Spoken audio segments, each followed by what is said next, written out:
మన జలాల్పూర్ గ్రామంలో మహాకాళీమాత అమ్మవారి ప్రతిష్ట చేయడం జరిగింది.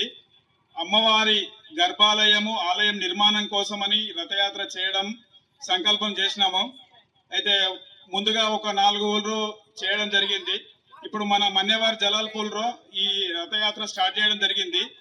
ఈ అమ్మవారు దేవాలయ నిర్మాణం కోసము సుమారుగా ఒక 10 కోట్ల రూపాయల ఖర్చుతో కూడుకున్న పని కాబట్టి అయితే ప్రతి ఇంటి నుండి అయోధ్య రామాలయ నిర్మాణం కోసం ఏ విధంగా అయితే చైతన్యంగా యాత్ర చేశారో మన ఊరు నుండి కూడా ఇట్లా ప్రతి ఊరుకు నుంచి కూడా చేయడానికి సంకల్పం చేసి ఈ 10 కోట్లు అసలు సాధ్యమేనా అన్న సంకల్పం వచ్చినప్పుడు ఈ గుడి నుంచి ఏమటువంటి నిధులు లేకపోయినా విరాళాల కోసం చేయడం ఇది సాధ్యం అనుకున్నప్పుడు ఈ ఆలోచన ఎందుకు వచ్చిందంటే సేమ్ రామాలయము యాత్ర చేసినట్టు చేద్దామనే ఆలోచన ఎందుకు వచ్చింది అంటే ఈ ఒక ప్రముఖులు వచ్చి అడిగి మరి దీనికి ఏమైనా డబ్బులు ఉన్నాయంటే డబ్బులు ఏం లేవు స్వామి అంటే మరి ఎట్లా చేస్తారు ఈ గుడి అంటే ఈ మన భారతదేశంలో 140 కోట్ల జనాభా ఉంది కదా, ఆ జనాభాలో ఒక 40 కోట్లు ఇతర మతస్థులు అనుకున్న 100 కోట్ల జనాభా మన హిందువులు ఉన్నారు కదా, ఆ హిందువులలో ఒక 50 కోట్ల మందిని మనము అడిగినా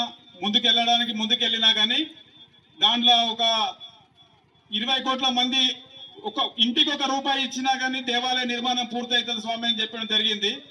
ఇదే విధంగా ఎవరికి తోచిన విధంగా వాళ్ళు సాయం చేస్తూనే ఉన్నారు. ప్రతి మనిషి మన ఊరు నుంచి ప్రతి ఒక్కరం కూడా ఈ యాత్రలో పాల్గొని తోచిన విధంగా అందరికి కూడా తనకు తెలిసిన విధంగా అందరినీ కూడా సహాయం చేసి ఈ ప్రతి ఒక్కరూ లక్ష్య చేయాల్సిన అవసరం లేదు, తోచిన విధంగా సాయం చేసి గుడి నిర్మాణానికి తోడ్పడతారని నా యొక్క విన్నపం.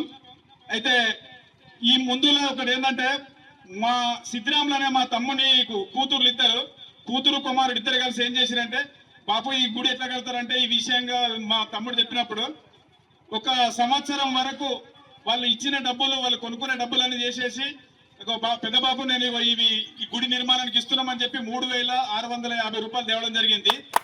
అటువంటి చిన్న పిల్లలు ఇంకొకటి దరిపల్లి గ్రామంలో ఒక కుమ్మరి అంజయ్య స్వామి అంటే ఆయన నేను పింఛన్ పైసలన్నీ ఒక దగ్గర పెట్టిన బిడ్డ ఈ పైసలు తీసుకపోతే సుమారుగా ఒక 1000 రూపాయలు 2000 ఇస్తారనుకున్నా. 4 సంవత్సరాలు పింఛన్ డబ్బులు ఒకదాన పెడితే 80,000 అయినాయంట. ఈ 80,000 దేవాలయం తీసుకపో బిడ్డ అని చెప్పించేది. ఇటువంటి పెద్ద మనుషులందరూ చిన్నపిల్లలు యువత ముఖ్యంగా యువత అనుకుంటే ఏదైనా సాధించవచ్చు. ప్రతి యువకుడు ఈ దేవాలయ నిర్మాణానికి రాతి స్తంభాలతో నిర్మాణం చేస్తున్నటువంటి దేవాలయం మన భారతదేశంలో అతి పెద్ద దేవాలయంగా మారబోతుంది. ఈ దేవాలయానికి మనవంతుగా అందరం కూడా కృషి చేసి